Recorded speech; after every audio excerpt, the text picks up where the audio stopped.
Greetings to everyone. Today we are here to nourish wisdom in the mind so that all of us may come to clearly know the life element that has no form, empty, clear, and pure. This is our very own mind. We already have this pure element within us, yet we do not recognize it. Instead, we become lost in the movements and expressions of the mind. We become lost in the layers of fabrication, giving worth and meaning to everything, becoming entangled in the world of conventions and appearances. When we come to dwell within this container called the body, we interpret and assign meaning to it as, "This is my body," even though this body is merely a temporary vessel. It is simply a place that allows expression to unfold, the voice that speaks, the images held in memory, the feelings of happiness and suffering, the neutral states, the act of knowing, and the storing of memories. These are the tools through which we may come to recognize the pure mind, the pure life element. I myself turned back against the stream of conditioning and awakened to this pure element. Tears fell on the day the fabrications shattered completely and fell away from the mind. All mental formations collapsed and separated entirely. It became unmistakably clear that the pure mind and the formations were never one. Even now, this is the natural state. A realization arose from deep within. We have never truly been born into this world at all. When this understanding becomes fully clear, when the heart knows it, not through reasoning, but through direct awakening, tears fall naturally. How could ordinary human reasoning grasp this? Yet in truth, it is extremely simple, not difficult at all. All that is needed is that we listen. Anyone can listen. Children, the elderly, those with disabilities, women, men, people of all genders, ages, nations, and faiths. Because every one of us has this same pure life element. It is clear, radiant, and utterly pure. It does not move. It does not come or go.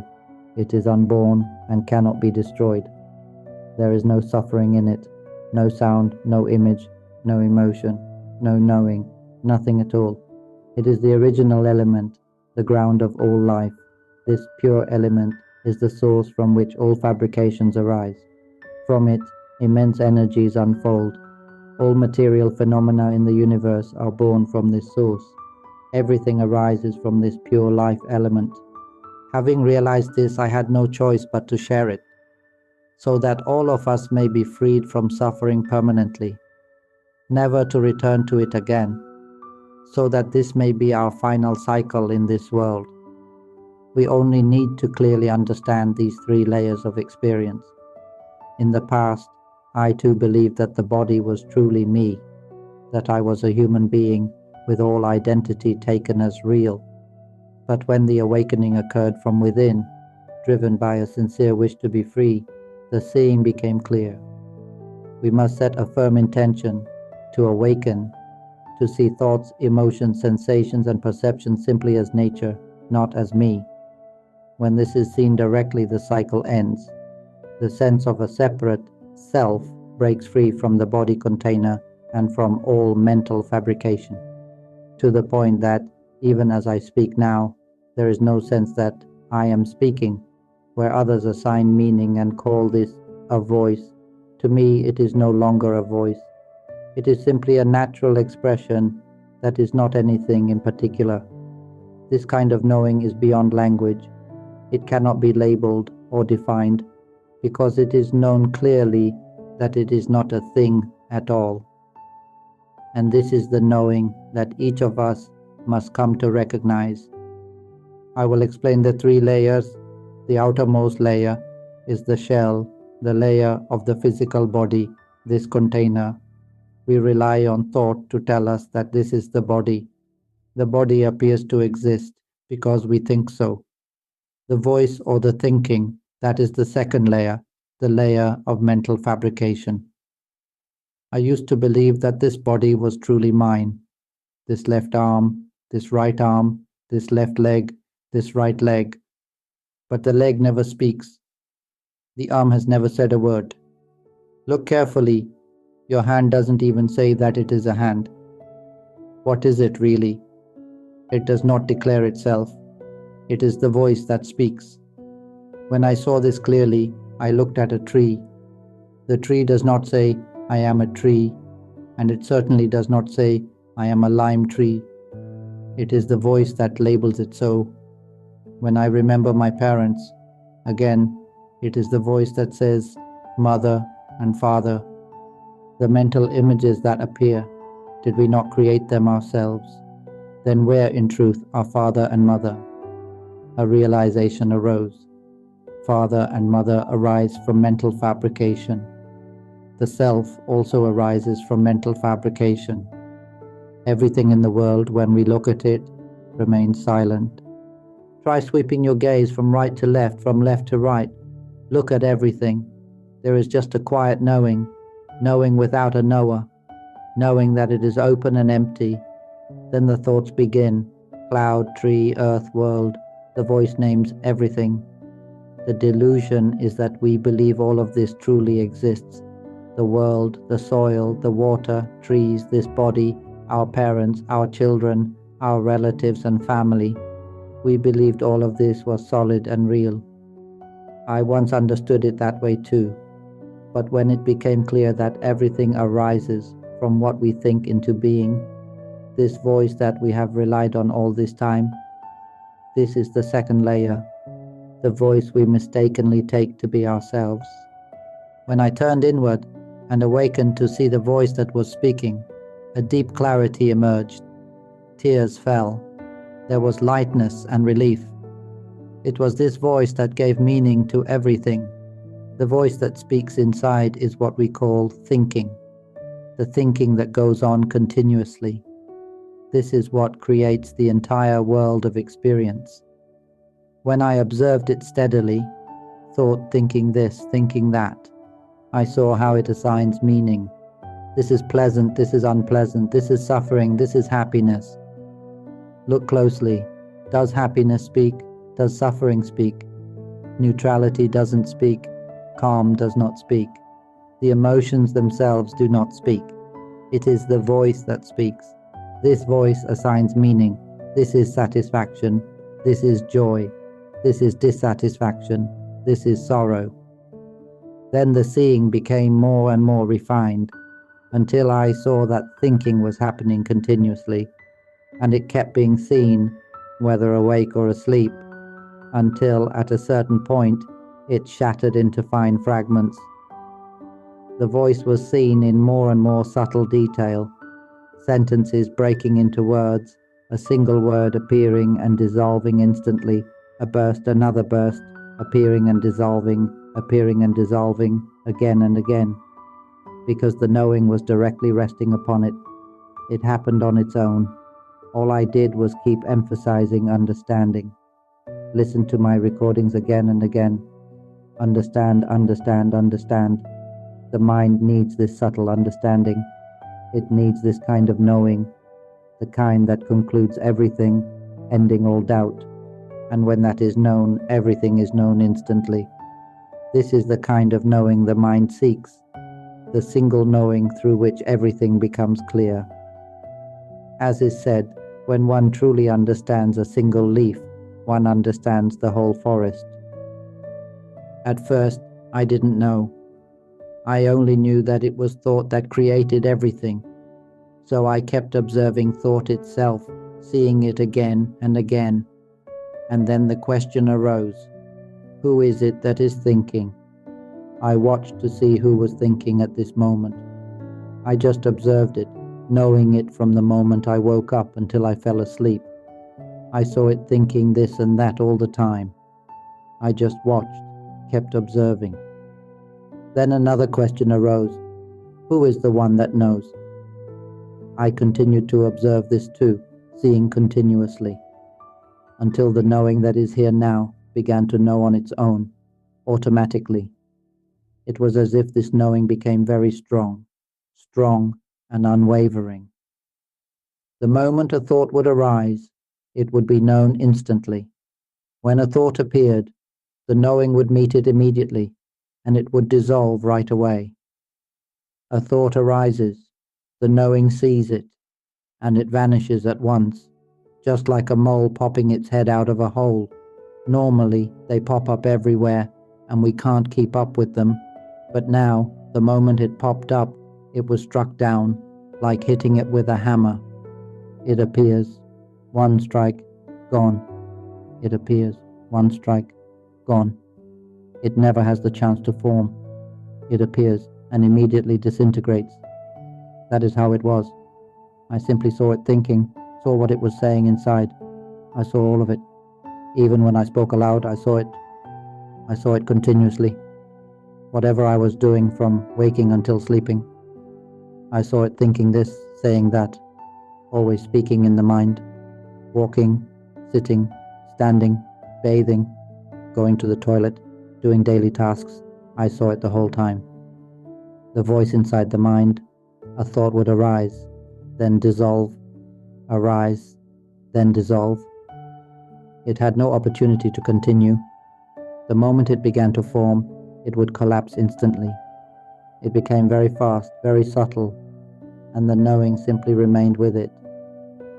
It kept knowing all the time, even in sleep it was seen, until the knowing became instantaneous, pop, pop, pop, before thought even became language. It was just a subtle stirring inside. I saw the subtle ripple before any word began. For example, normally we might think, what time is it now? Or, why is the weather so hot today? But I would see only the very first moment, just the beginning, day, and then it would stop. No story formed, just the seed of the thought, and then dissolution. Do you see? It would arise and vanish instantly, because once it was known, it was released. Known, released. Known, released. I saw directly that thought is what creates everything. That was how I first saw it. The body is spoken into being by the voice. Parents, children, family, house, car. Everything is named and given meaning by the voice.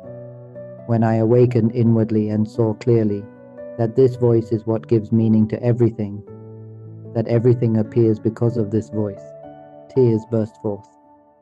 The understanding that I once held about being a human being dissolved. About 25% of it fell away at that moment. So then, I simply stayed with observing thought itself. Whatever it did, I saw it. It kept thinking, continuing on its own, and I kept seeing it continuously. Sometimes I caught it in time, sometimes I didn't. But the seeing was happening repeatedly, again and again, until it was happening all the time, just as I mentioned. For example, when a thought arose like, why is it so hot today? The moment the word why began to form, just the very first movement, it would vanish. Do you understand? It appeared as just a word, and then it disappeared. It wasn't yet a full sentence. It wasn't even clear what it was trying to say. It arose as only a single word, and then it dissolved immediately. And this happened very quickly, instant, just like that. Then eventually, it became even faster, before it even became a word at all, before any language, before any phrase. It arose only as a subtle inner ripple, like a faint movement inside before any meaning formed. For example, the thought, why is the weather so hot today, would not even reach the stage of being why. It would only be a subtle stirring inside, an energetic flicker, and then dissolve. It never formed into language. It never became anything. It flickered and disappeared, flicker and dissolve, flicker and dissolve, because the knowing was there, knowing and releasing instantly, knowing, releasing, knowing, releasing. It continued like that. At that time, I did not know that this was great mindfulness and great wisdom. I didn't know that yet. I only knew that it was knowing and letting go, knowing and letting go. And I began to realize, who is knowing this? The knowing was happening, but I had nothing to do with it. It was happening entirely on its own. This was the automatic stage, It all unfolded by itself. Before, I still tried to be mindful sometimes, but later, the knowing was happening continuously on its own. I didn't have to do anything. The knowing continued even in sleep. It churned day and night. Even while the body slept, the knowing churned. Eventually, it became so continuous that the body became exhausted and slept, but the knowing did not sleep. And when it woke again, perhaps not even half an hour had passed, it felt as if it had slept deeply all day. It was full, complete. The subtle flickering continued inside and I could see it. Then the question arose, who is it that is seeing this? Who is the one knowing inside? Who is it that is recognizing this flickering? And who is it that is speaking inside? The subtle fluttering continued, but I could see that both the flickering and the knowing of it were not me. The flickering was not me.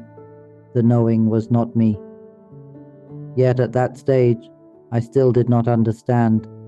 I only knew that something was happening on its own, constantly rippling inside. Then suddenly, it exploded like a bomb thrown into the center of the chest, shattering into fine particles. The sense of being a person disappeared entirely. Empty, open, dissolved into the entire universe. There was no me, yet life remained, and in that moment it became clear, so this is what we truly are. We are the life element that has no form, utterly clear, utterly pure, and it expanded, luminous, pervading the entirety of existence. Then knowledge arose, complete knowing. It knew everything. So when everything released and opened, I began to reflect on what had happened. Why did it happen this way? But the moment I made even the slightest movement to reflect, it was seen immediately that it was thought again. The thought that said, let's examine what happened, why did this occur, was itself just thought. And so it was known clearly that nothing could be done at all. There was only the clear knowing that nothing arises. And this is what it means to be unborn. If nothing arises, then what could be born? There is nothing there that can appear. From that day until now, there has been no doubt. I am free of doubt because nothing arises, and therefore there is no suffering. It has nothing to do with this world anymore. It is the original source element that dissolves into and pervades the entire universe.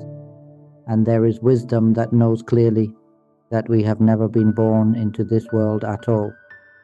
This state is what is called great mindfulness and great wisdom, and it is continuous. It does not cling to or involve itself with the movements that ripple as what we call sound. We call it sound, yes, but I do not know what to call it anymore because it has no language. What is being spoken now is not really speech. It is a transmission from mind to mind. But because humans cannot understand that directly, the natural expression of mind is interpreted as language. The mind transmits to the mind, but because we cling to the perceived object, we give meaning to it and call it sound, even though it is not sound. It is simply a phenomenon with no one speaking. Right now, we say we know the sound that is being heard. Look carefully, is it not knowing by itself? If you look inward into the mind, you will see that it is always knowing. Look into the knower, the one that knows. Where is it located? It has no place it resides. Where is it? We don't know. And yet it knows within the emptiness inside. Our mind is an empty, clear, pure element. It is the life element that has no form. Inside, there is nothing there. It does not move. It is not born. It does not break apart. It is the deathless element. And from this came the realization, so this is what is called a being of the world. When the body breaks apart and dies, the life element that has not yet awakened goes to find another body. So this is how it happens. In the moment of knowing, everything was understood completely. One sees clearly how all beings wander through the cycle of birth and death, arising through mental fabrication. And when reflecting further, when does this stop? It is seen to be infinite. We have wandered through this cycle endlessly, born to die, born to die. But the life element has never been born and never dies. It is only the container that is born and dies. We take up residence in a container, and the container does not last long. Even the human body, we only reside in it temporarily, and soon it dies. We are merely dwelling in a temporary vessel. These vessels have short lifespans, so we change them again and again. Birth and death, not knowing how many millions of cycles have passed. It is infinite.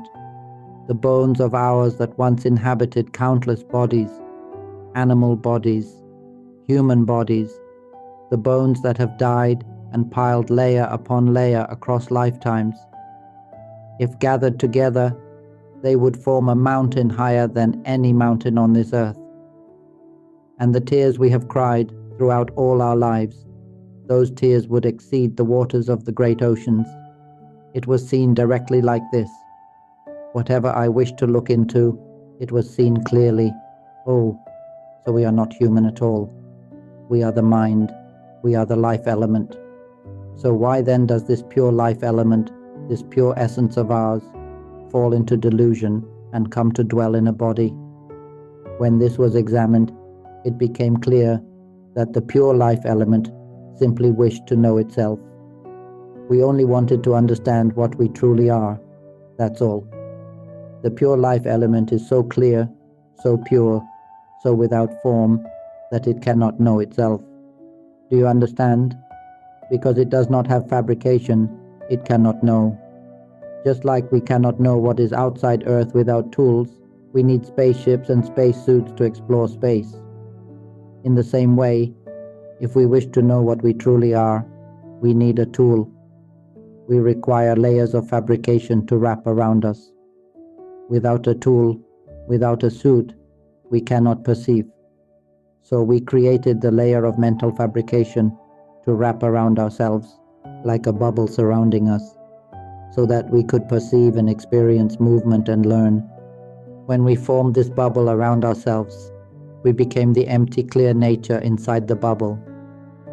In that moment, we were cut off from the boundless emptiness of the universe. We appeared to have a subtle form, what we call the subtle body. When we have the subtle body, which is the body of mental fabrication, then we move to inhabit a coarse body, the body of animals and humans. This is the vessel we currently occupy. So now we wear two layers, the subtle body and the coarse physical body. When we arrive in the coarse body, we begin to ripple within it and give meaning, thinking, now I am a human being. And that is the root of delusion. We take this to be our body, but in truth, we are deluded by the subtle body, by thought, memory, emotion, perception, knowing. It is these movements that we cling to. That's why I say, it was when I saw thought itself that I saw how thought is what gives meaning to everything. Even right now, as we speak, we rely on this inner voice to call and describe. That is why humans cannot understand this directly. When I awakened within, I saw clearly that it is the voice speaking inside that gives meaning to everything. When that was seen, there was the realization, oh, this body arises only because we think it. And when that is known, everything dissolves. When it is seen that everything is the result of thinking, awakening happens within. So all of you, listen to me often and observe within yourselves. See the voice speaking inside. See the thoughts that are thinking and speaking inside. See them clearly. See that they are not you. They speak by themselves. They are not you. They have no form. If one sees directly that the voice inside has no form, no identity, and is merely a temporary movement, then the realization arises. So, why have I been flowing along with it? and then the understanding breaks open. Tears flow, lightness and release arise.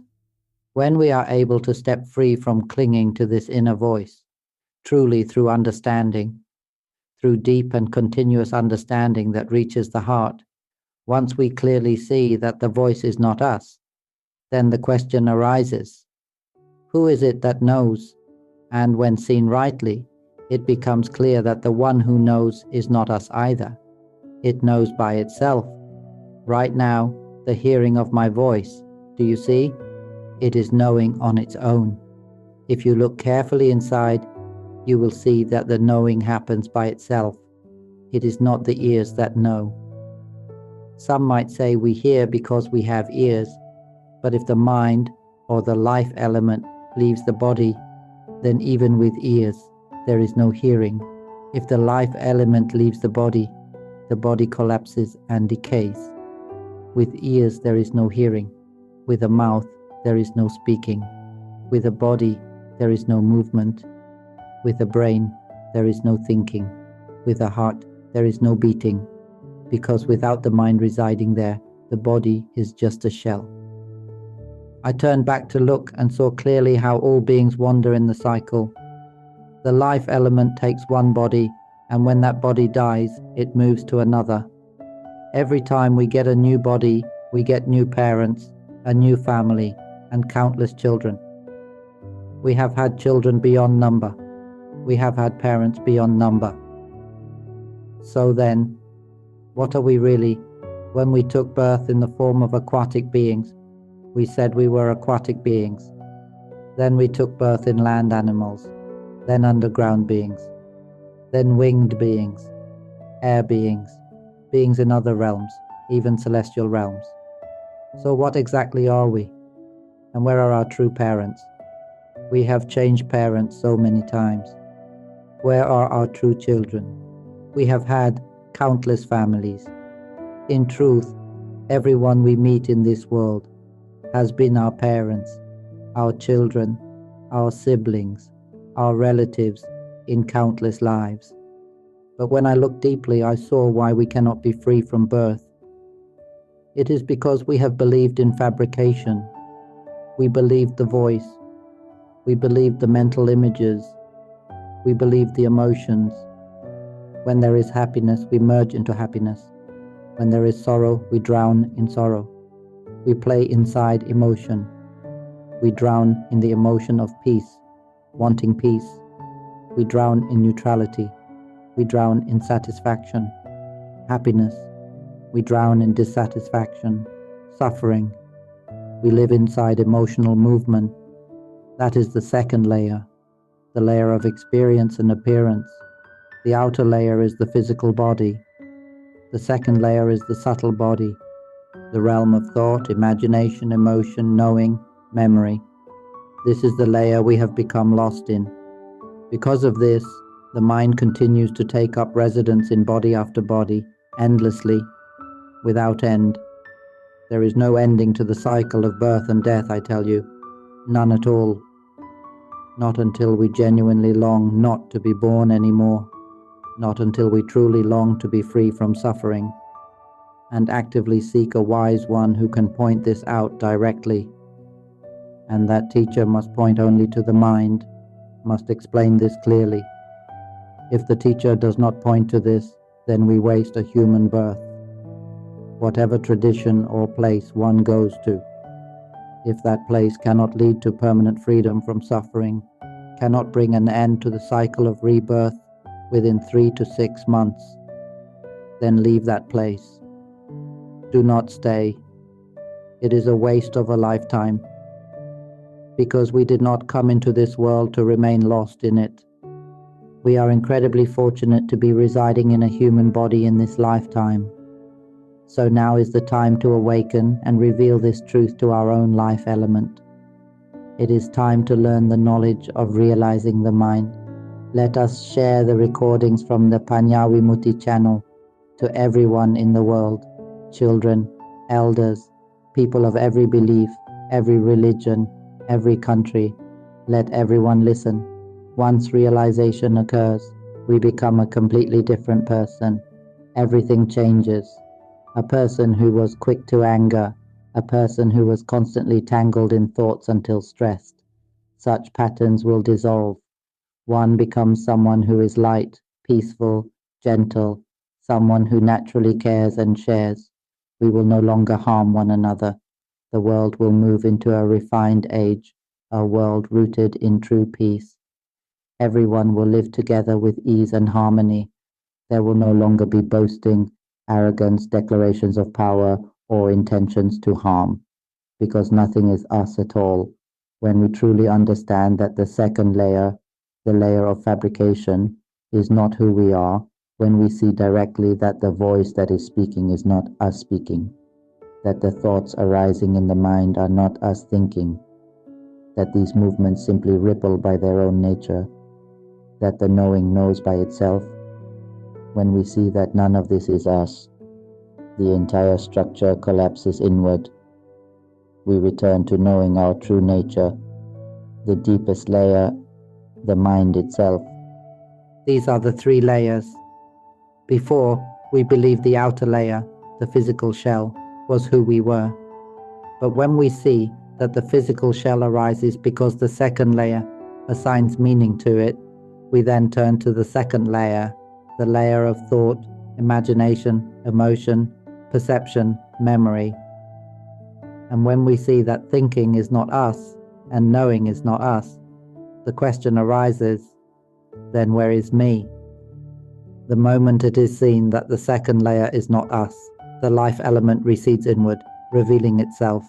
We recognize ourselves as the pure life element, formless, empty, clear, and radiant, just as I am now. When this is realized, we understand completely that the body is not us, the voice is not us, the imagery, emotions, perceptions, and memory are not us. Even as I speak now, it is as though I am not speaking. I am merely using the voice as a tool to communicate so that you may understand and release everything you cling to, so that you may awaken to the life element that has no form, and then the cycle ends. We will not be born again. Upon being released into the purity that is beyond anything, there is only pure clarity. In the beginning, it is astonishing. It feels profoundly spacious, light, and utterly free. Nothing touches anything anymore. After that, life settles into a natural state. One becomes an ordinary human being on the outside, yet one who sees everything without clinging to anything. One becomes someone who lives in the world, but is no longer of the world. Someone awakened within effortlessly, without attaching to any movement of body or mind. When we no longer cling to the inner voice, the one that speaks, the one that imagines, the one that feels emotions, the one that knows, these movements begin to lose all value for us. We naturally start to speak only about lightness, spaciousness, and the absence of suffering. Imagine if half of the people in the world realized the mind. The other half would feel, why am I not like everyone else? Why am I so foolish? My friends, my relatives, all these people are saying they have realized. How did they do it? Why am I not like them? Why are they crying with joy and feeling light and free? Why has their face become so bright and clear, while I am still tense and stressed? This longing to awaken would arise strongly. And if in that longing we notice the very movement of wanting to awaken, if we think, when will I be like them? Why am I not awakened yet? In that moment we are speaking inwardly, in the mind. If we can see the voice that is speaking, see the inner speech clearly, then the realization strikes open like an explosion. Tears flow. It becomes clear. Oh, so it was like this all along. The heart breaks open and cries. Then observe further. Why does there still seem to be a sense of me here? Is this the end? Is this realization complete? If there is still doubt, look more closely. Who is doubting? Who is knowing the sound?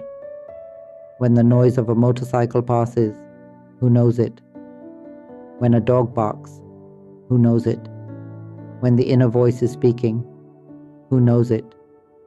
If we simply observe and see that the knowing happens by itself, that the knowing is not me, suddenly everything collapses inward in an instant. A profound realization bursts forth. There is no me at all. And again tears come, uncontrollable tears of release, lightness, vastness, a complete dissolving of the personal self. Everything we once believed to be me disappears entirely. This is realization, and from then on, one lives in the world without harming anyone, supporting and caring for one another, because there is no sense of me left. There is no more suffering. One simply waits for the body to dissolve when its time comes.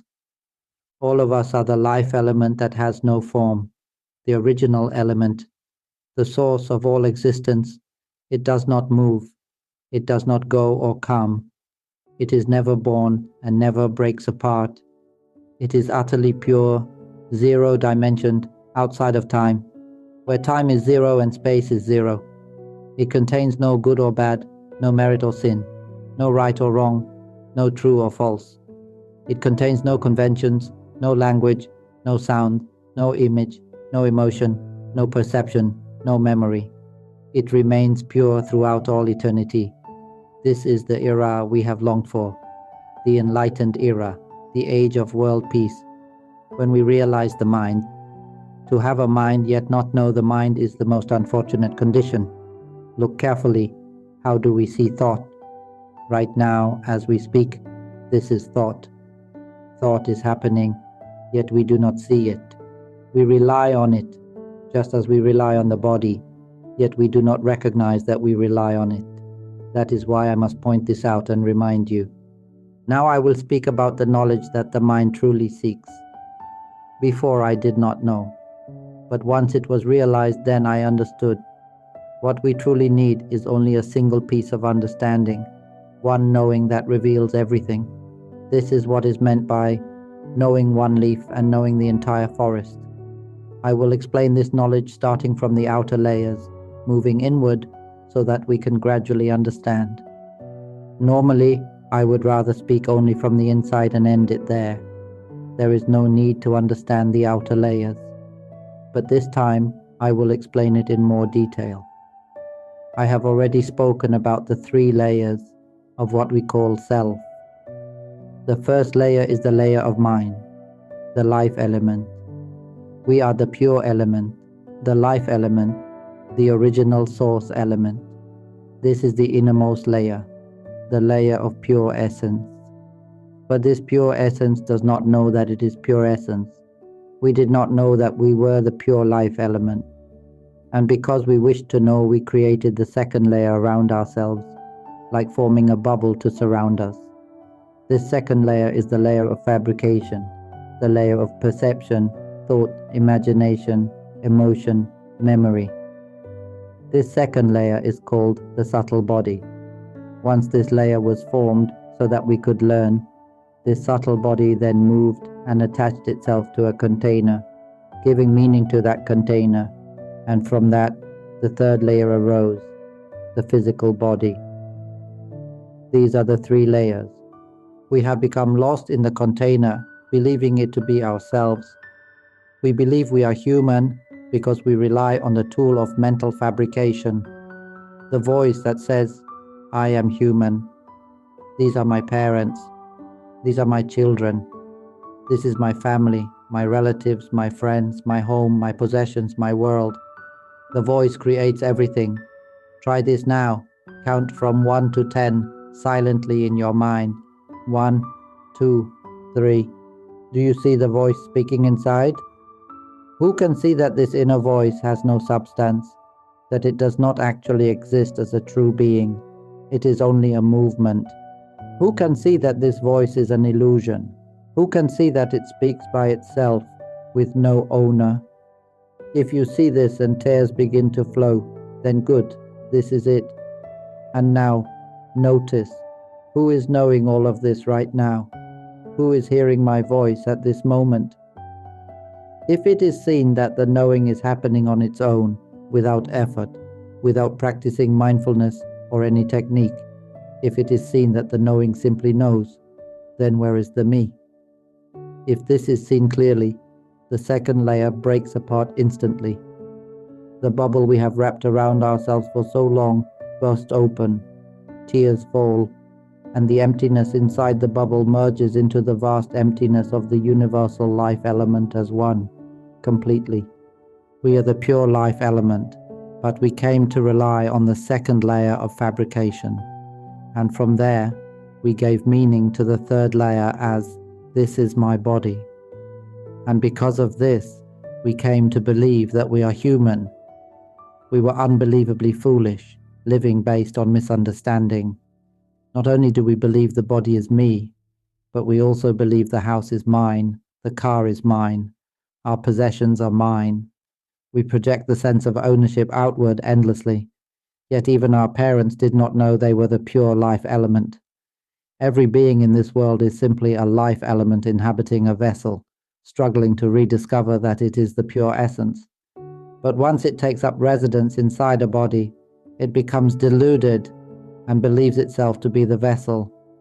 Do you understand? The mind has never been a person. The mind has never been male or female. Yet we believe we are a man or a woman. How foolish. The mind does not speak. It has no language. Yet the voice that speaks, that we use to communicate every day, we believe that this is us speaking. How foolish. Whoever can see their own foolishness. Good. To summarize, one who has truly realized, who will no longer be born, knows in the depths of the heart how deeply foolish they once were. Anyone who studies the life element until realization arises and sees clearly that the life element is unborn and undying, if that is seen fully, there arises a profound and overwhelming knowing. I was so incredibly foolish. How could I have mistaken the body for myself? How could I have believed this voice was me? How could I have believed the knowing was me? There was never a me born into this world at all. And tears fall. One scolds oneself from the heart. But if someone feels, I am accomplished, I understand, I am wise, I know everything. If someone still feels like this, that person has not yet begun. That is zero. Nothing has happened yet, still foolish. But one who has realized completely sees only their past delusion. Understood? Crystal clear now. So look at our foolishness again. We believed we were the human shell, the outermost layer. We believed we were the body. Then our parents, who also did not know, taught us to think, to remember, to use language, to fabricate, to believe we are human. At school, they taught us to believe we are human. We studied, accumulated knowledge, earned degrees, 8 million degrees perhaps. We became smart, flooded with knowledge, full of pride. The more knowledge, the greater the pride. We never saw our own foolishness because we believed in I am skilled, I am educated, I have status, I have wealth, I have power. And so we competed, harmed, destroyed one another, boasting until death, gaining nothing at all. All that knowledge, can it free us from suffering? Can it free us from rebirth? Number. No matter how much worldly knowledge is learned, when the body dies, the story ends and begins again. The deluded mind moves to a new body and the whole foolish cycle repeats, starting the ignorance all over again. When we take birth as animals, we begin learning the knowledge of that form, the knowledge of aquatic life, and when we die, we move on to learn the knowledge of land animals, then underground creatures, winged beings, beings of the air, even beings in other realms. We keep learning endlessly, beginning again each time. No matter how much we learn, we always start over, and the mind gains nothing from it. We, the life element, so clear, so pure, do not benefit from any of that knowledge. It is completely useless to the pure element. The knowledge we gather in this world does not help us at all. Isn't that foolish? We have obtained the most extraordinary vessel, the human body, yet we spend our lives learning knowledge that cannot be used for anything. When the body dies, everything ends and we start the game again, just like a game. Instead of finishing the game and being free forever, never needing to play again, we keep failing. Whoever finishes this game is liberated, free, beyond return. But we have played this game countless times without finishing it. Each time we reach near completion, we die and begin again. We reach a certain level, then die and restart, repeatedly, gaining nothing. The knowledge we have learned cannot free us from birth. Since it cannot free us from rebirth, it is not the knowledge we truly need. So what does the life element seek? What do we truly want to know? We want to know that nothing is us. We are the pure, empty, clear life element. That is all we need to know, and everything ends. But instead, we learn only how to survive and maintain the body. And what is the benefit of that? No matter how well we maintain the body, it will die. No matter how wealthy we become, the body dies. No matter how educated we are, the body dies. And then we start again. Every time we lose the game, we restart the game. No matter what knowledge we gain, if it cannot free us, it is useless, completely worthless. If someone hears this and does not understand, this is the knowledge of the outermost layer, the knowledge tied to the body. Now let us move to the second layer, the subtle layer. The coarse layer is finished. This has already been explained clearly. If someone still continues clinging to worldly learning, only to die empty-handed, then let them continue. There is nothing more to say.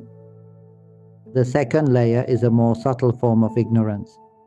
It is the layer where one begins to wish to escape suffering but cannot find the way out. This is the layer where awakening begins to stir within, but the person still tries to control the mind, trying not to think, trying to force peace, trying to escape thought, wanting to escape the noise of the world, fleeing into forests, mountains, caves, quiet houses, wanting isolation. This is like a frog hiding in a jar, or a frog buried in the earth in hibernation. The second layer is the layer that seeks peace, trying to hide from disturbance. It is a subtle kind of ignorance. One retreats from the world and clings to inner quiet. One avoids chaos and clings to calm. Some cling to meditation. Some cling to austerity practices. Some cling to moving slowly. Some cling to lying still. Some cling to not eating, not speaking, not seeing anyone, remaining in silence. The kind of inward knowing that seeks to escape disturbance and dwell in stillness, this type of knowledge does not free us from birth. This is the second layer. This layer wants only happiness and refuses suffering. It tries to stay in peace so that there will be happiness. It avoids involvement with others so that there will be happiness. It tries not to experience any disturbance so that there will be happiness. But this layer is no different from the first layer at all. It does not bring liberation. And there are many people like this. When we try to run away from sound, from people, from life, into quiet, into isolation, into peaceful stillness, into a sense of ease, know this: all of that is fabrication. The second layer is the realm of fabrication. It is where we play with thought, play with imagination, play with the emotion of peace and the emotion of happiness. It is the realm of mental states. This is the layer where one clings to the quiet knower, the silent observer, the still mind. One practices silence, stillness, ascetic restraint. One plays with the emotion of peace, the emotion of contentment. But these are still emotions. These are still mental phenomena. This layer is still a delusion. It is ignorance in a more refined form. One type of ignorance is coarse. The second type is subtle. Both are still ignorant. The wise ones, those with true insight, reverse the flow and look inward. They see that peace appears only briefly and then disappears. After a short while, disturbance returns. Happiness is temporary and passes. Suffering is temporary and passes. There is happiness, suffering, neutrality, again and again, back and forth. And through seeing this, one begins to loosen from the second layer. One sees that thinking happens on its own, that the inner voice speaks on its own. Sometimes the thoughts are positive, sometimes negative, but whatever form they take, they are simply doing what they do by nature. Thinking thinks. Imagination imagines. Emotion arises. Happiness, suffering, satisfaction, dissatisfaction, peace, agitation, neutrality. These come and go on their own. Memory works on its own. Sometimes remembering, sometimes forgetting. The knowing knows on its own. Knowing sound, knowing smell, knowing taste, knowing sight, knowing sensations of hot or cold. It is known directly. Oh, it knows by itself continuously. Right now, this moment, it is knowing. So if all of this is not us, if thought does itself, emotion does itself, memory does itself, and knowing knows by itself, then where is the me? Then there arises a knowing that all of this is not us. This is the knowing that sees that everything, inside and outside, is not us at all. The clinging that believed everything to be me collapses completely, like a bubble that has been wrapping around the pure life element bursting open, and what remains? It is as if the body is erased. What remains? Erase the voice. What remains? Erase the mental images. What remains? Erase all emotions. What remains? Erase memory itself. What remains? Erase even the sense of knowing. Nothing remains. Just pure, clear, empty awareness, blended as one with the universal life element. And there is the realization that we were never anything at all. This is the pure element that does not arise.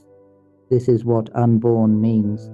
There is no someone here, and it is weightless, open, free, dissolving into the entire universe, leaving no sense of identity at all. Tears fall. One cries. Do you know why there is crying? Because we see clearly how deeply foolish we were to have mistaken the body as ourselves, to have mistaken thought, emotion, perception, and knowing as ourselves.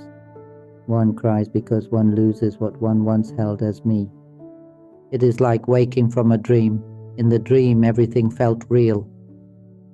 And then suddenly we woke up. None of it was ever real, and we cry. We had been dreaming for 5 million lifetimes. Everything was just a dream. When awakening happens, it is seen that nothing we believed in within the dream truly existed. Not parents, not children, not relatives, none of it. Then the realization dawns. The mind, the pure life element, has no father or mother. It is empty, clear, pure. How could something formless have parents? It has never been male or female.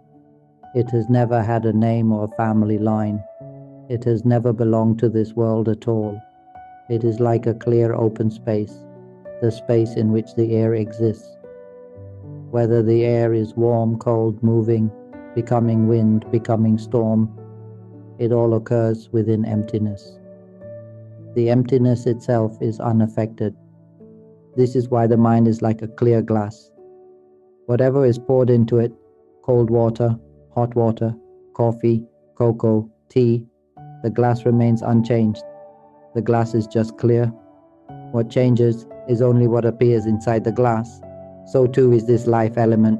Thoughts, emotions, sensations, they arise and change like different liquids, but they cannot affect the clear glass. The pure life element remains pure, clear, empty, untouched.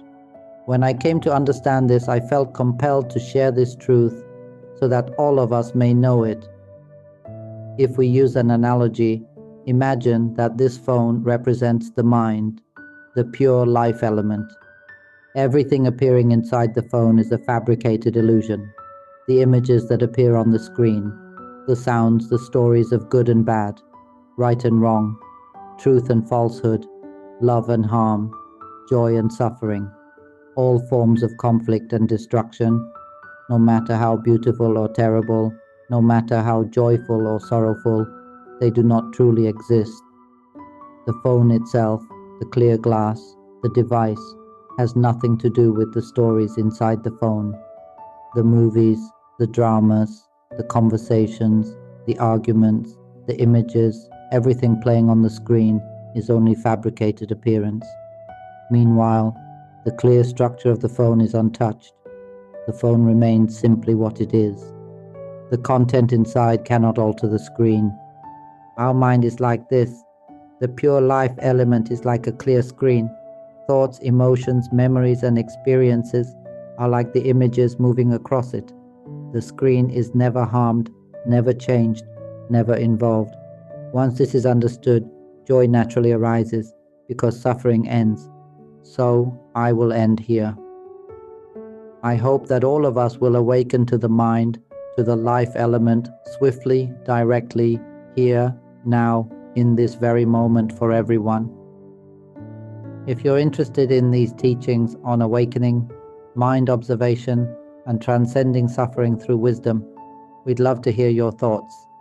Share your insights in the comments, provide productive feedback, and if you find this content valuable, don't forget to like, share, and subscribe to the channel. Sadhu, sadhu, sadhu.